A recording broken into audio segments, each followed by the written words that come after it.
Welcome to an episode of Leaders in Construction, where we interview leaders from US and Canadian construction companies to discover the blueprint to their success. Today's guest is Angelo Suntres, Director of Operations of Mattina Mechanical with a staff of 135, also the founder of Human Side of Construction. If you're a construction professional looking to grow your career, you're not going to want to miss this. So sit back, relax, and take some notes. Angelo, welcome to Leaders in Construction. I'm super excited to be speaking with you again. Yeah, thanks for having me on, Simon. It's always nice chatting with you, and I really love what you're doing with the show here, and excited to have a good conversation today. Fantastic. I love it. So, from college graduate with a degree in mechanical engineering to an executive at a thriving mechanical contractor, what has been the catalyst of your success in reaching the position that you're currently in? I had to say the number one thing, and this is what I tell everybody that I work with, I mentor and all that, especially younger people, is build your network.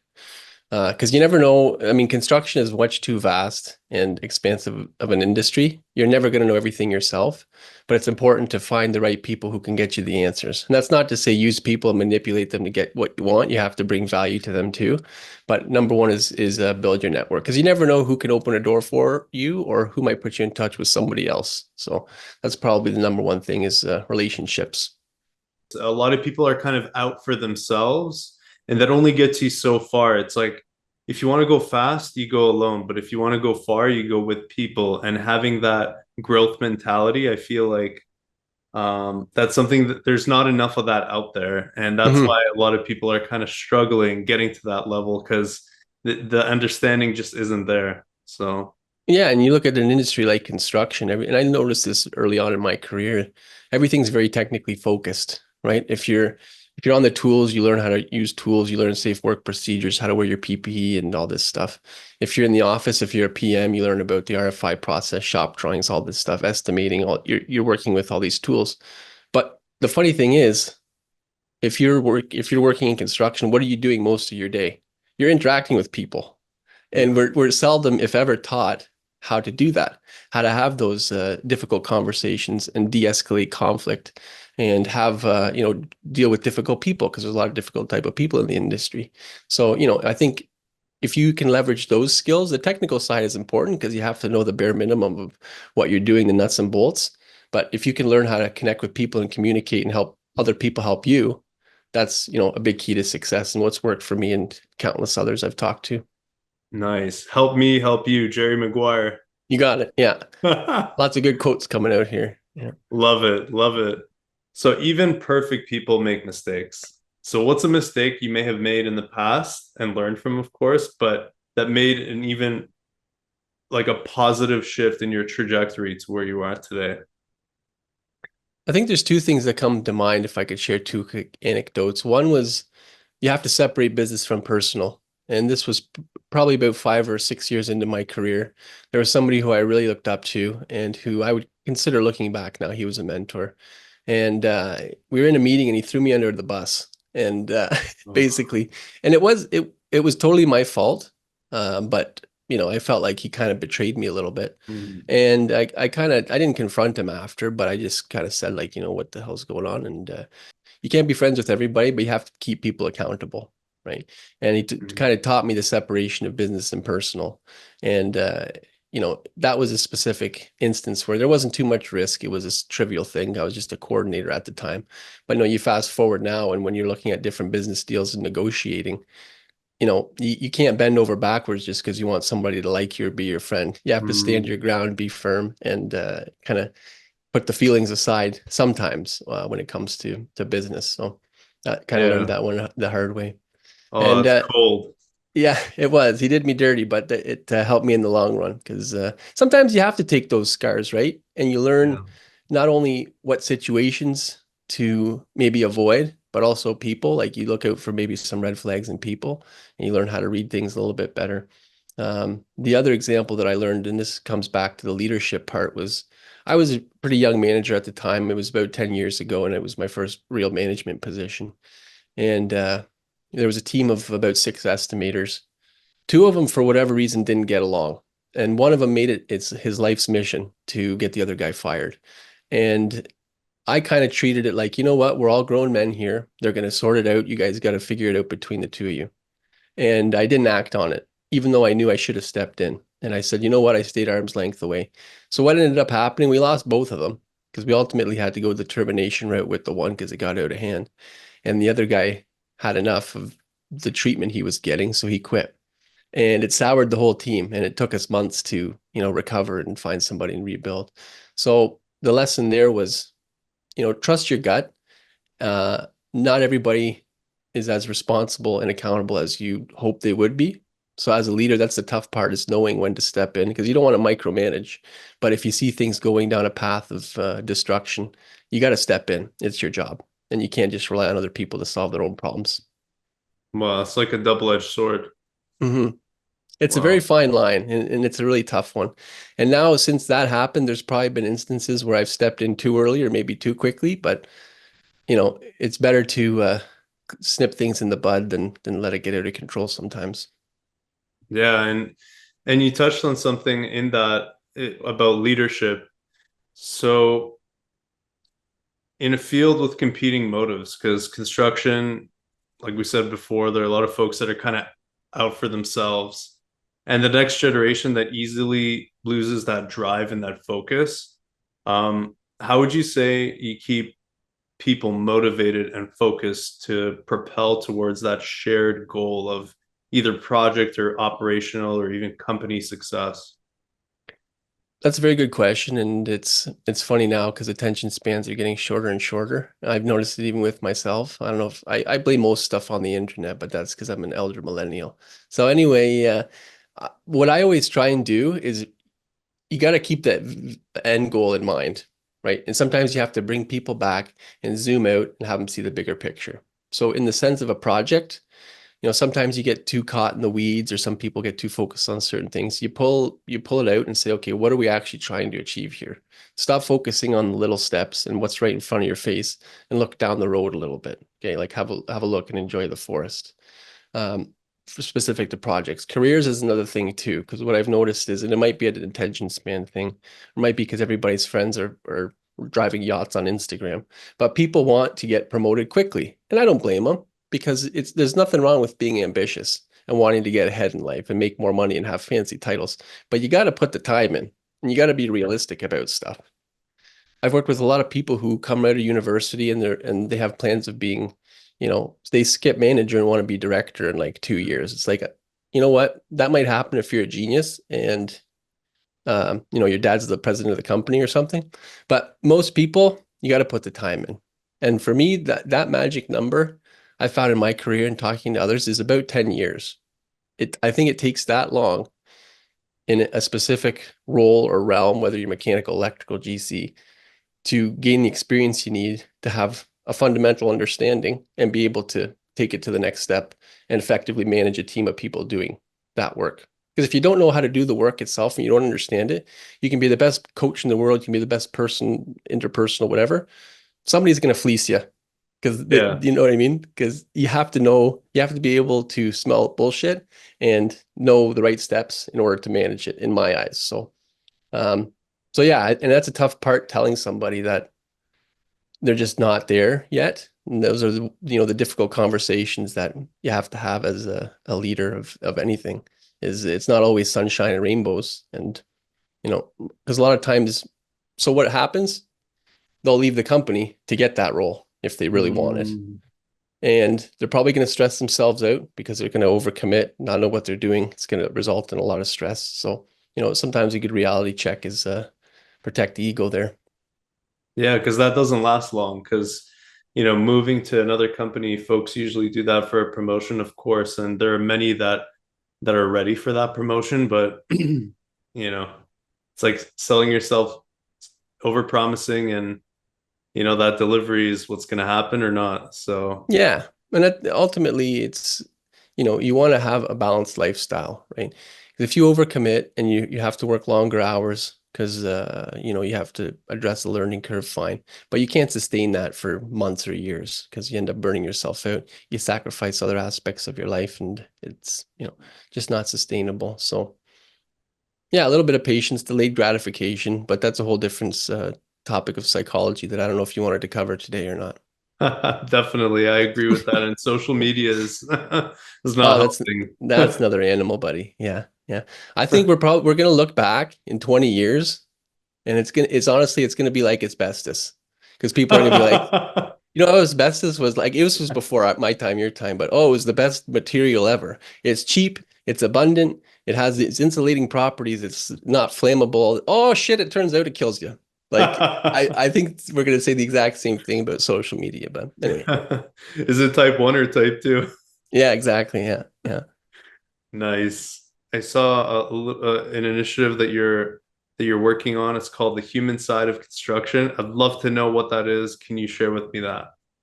Yeah, no, and that's really a passion project. Like I'm still working full time in the industry and kind of in my free time and whenever I can I dabble with this human side of construction stuff. And really it's I have a package that I can deliver some value in, but what it really comes down to is two things. Number one is increasing awareness and understanding of construction to the general population.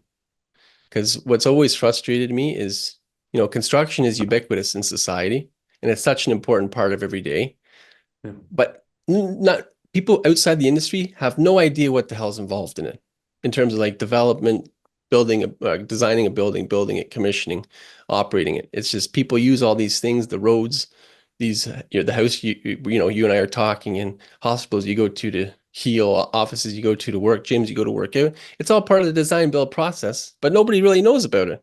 So that's really frustrating. So a little bit of awareness piece there. The second part is improving the human experience within the industry. Because, Mm, what I've seen is, and it's kind of getting worse despite all the advancements we're making around the world with, equity and everything. But we kind of treat each other like shit in the industry. yep. And mistrust is rampant. Everybody holds their cards very tight to their chest. And as soon as you get questioned, everybody gets very defensive. But it's like we were talking about earlier is, you spend most of your day talking with people, collaborating with people, working together to achieve a common goal. No matter what trade you are, you're in the same building. You got to do your part so the next guy can do his and you finish the building. So why do we always fight? Why does every job end up in court?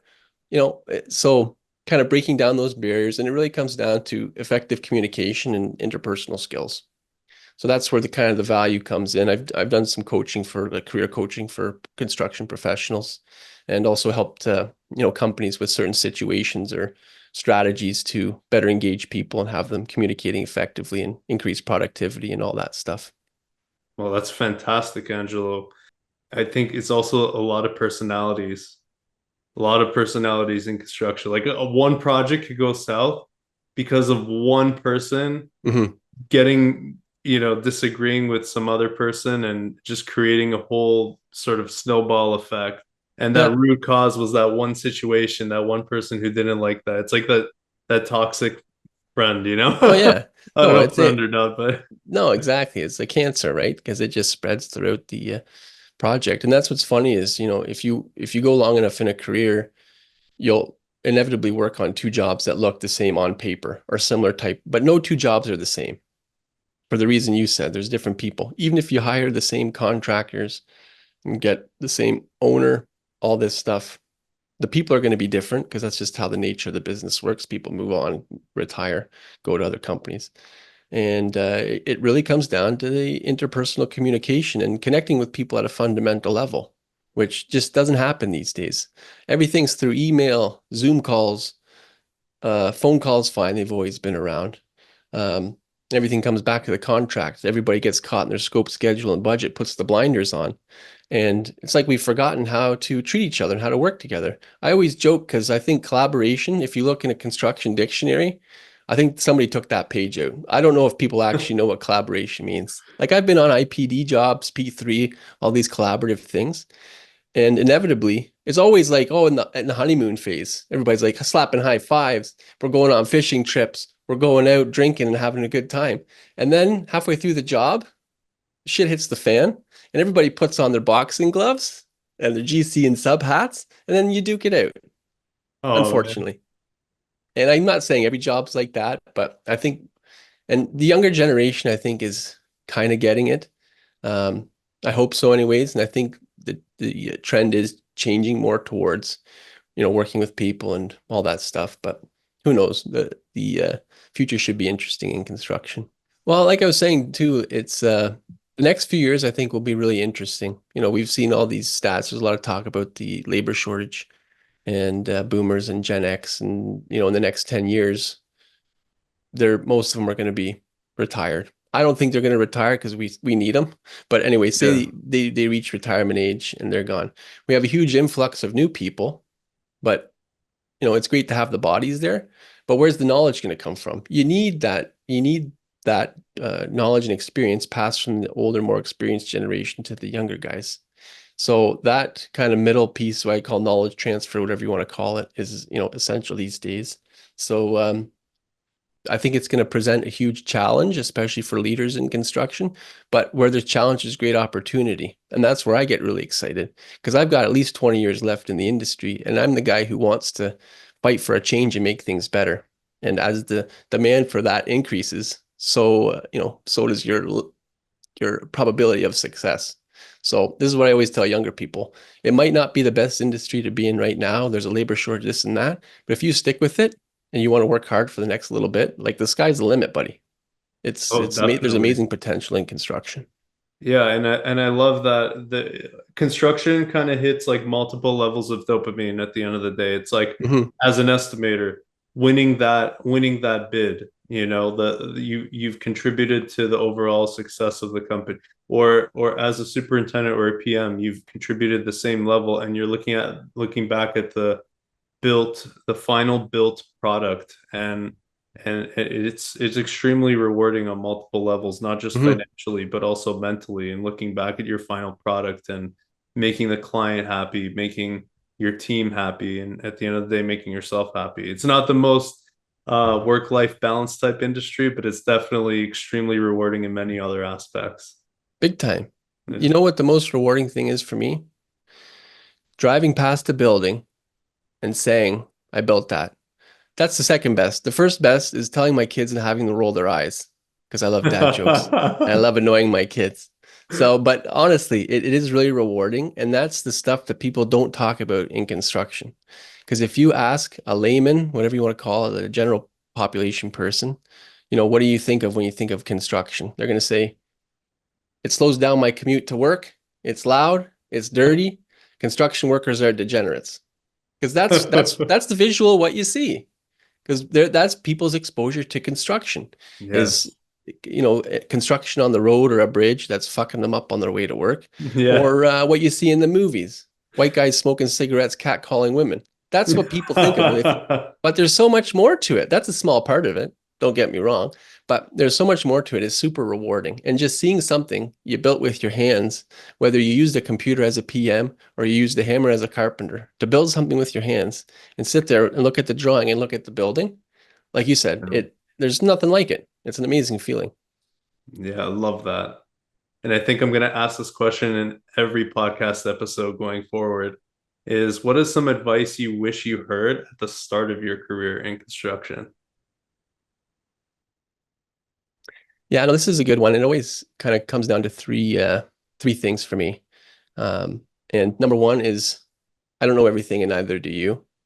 It comes back to the humility aspect of things, acknowledging what you don't know, which is tough because in construction there's a lot of masculine norms, like you got to be tough and you can't show weakness and you got to supposed to know what you're doing. But a little bit of vulnerability helps you connect with people. And, asking questions, getting people to share what they know, that's a great way to connect with people and learn at the same time. So number one, I don't know everything, neither do you. Number two, yelling at people doesn't make them respect you. So this is something that needs to be heard on construction sites, especially the old school Mhm. guys, because they rule with an iron fist. And it's always, yelling, screaming, and whoever yells the loudest usually wins an argument. Not the case, especially with the newer generation. Just they were brought up differently. They're not going to put up with that shit. They're just going to say fuck you and they're going to move on to the next job. So there's other ways to do it, right? In my book, in my experience, same with raising my kids, positive reinforcement goes a lot farther than negative consequences. Mm. Because with a negative consequence, if you're a yeller or screamer, you make somebody feel like shit, yeah, they're gonna work well while you're there and screaming at them. But what happens the second you leave? Mhm. You say, screw that guy, Simon. He's an asshole. I'm just going to go back to doing what I want to do. But if you pump people up and you explain the bigger vision and instill an intrinsic reward in them, they're going to do the right thing and they're going to work hard because it feels good and they want to be part of the team and they feel valued and appreciated and contributing to a larger goal. And you're going to get more out of them, guaranteed. I don't have studies behind it, but just my own observations and experiences. No, So it's that's the been second. proven. Oh, yeah, for sure. That's the second piece. And number three is it's not what you know, it's who you know. And we already kind of touched on it, but it's super important to build your network. And not just, when people think networking, I think it's going to conventions and shaking hands and kissing babies, but it's really connecting with people. Like I would take a genuine conversation, a 10-minute genuine conversation with somebody over, a 30-second intro elevator pitch, because they're going to forget about you. You're here and gone the next day. But when you connect with people at a fundamental level, get to know them, what they like, what their kids are into, what hobbies they do, that's how you build successful business partnerships. It starts with the mundane human stuff like that. Like that's how I start with every meeting. I had a couple today, and you always just start by breaking the ice, shooting the shit. Because if you jump straight into business, people are going to be like, okay, I don't know what's this guy's angle. But you really, when you start talking about, connecting on not super personal stuff, but just kind of surface level. Oh, what were you up to this weekend? You had a busy day. Oh yeah, I had this phone call with somebody, or my wife and I got in a fight or whatever. Sorry to hear that. Oh yeah, about that, blah blah blah. Then you get into it. They drop their guard a little bit, and you're more willing Yeah. to uh, to do it. And now, so to preface this, it's not what you know, it's who you know. You need to know the basics of your job. You have to know how to do your job well, but you don't have to be an overachiever in that regard. If you can connect with people, get your job done on time, be amicable, and have good quality, you'd be surprised how far that would take you in your career. It sounds kind of like shitty advice, but just do the basics really well, make people feel good. And that reminds me of a quote that maybe I'll end with here on this topic, but I think it was, I forget where I read it, but it was basically saying that people will forget what you do, they'll forget what you say, but they'll never forget how you made them feel. Hmm. Because that's what it comes down to, man.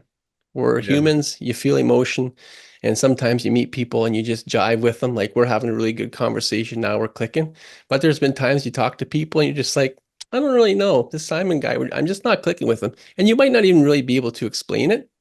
But what I try and do, I always try and add something to somebody's life. If it's a little conversation, if it's something I can help with that work, sending an email, connecting them with a person, explaining something, I've added value to that person and I've made their life and their day better. And, that helps to build your network. Yeah, I could see that, Angelo. I feel like if a little bit of that is implemented in every work sort of arrangement or every job site, or it's just you could get a lot further that way because you connect with them on multiple levels as opposed Yeah. to just, talking two by fours and pipes and stuff. Oh yeah, yeah, yeah, exactly. Some guys are all about the technical details and they don't Oh care yeah. for them. But everybody has a soft spot, buddy. That's one thing I've Yeah. learned. Even people who seemed cold up front and only want to talk business, if you find the right thing to talk about, you get people to open up and people love sharing what they're passionate about. You just kind of gotta to find it. Yeah, definitely.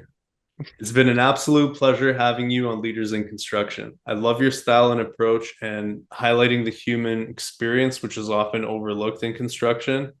Not only did we have an amazing opportunity to learn your mindset and what propelled you to success in construction, but also learn more about your personal core values that attribute to your growth mindset and the human side of construction. Thank you, Angelo.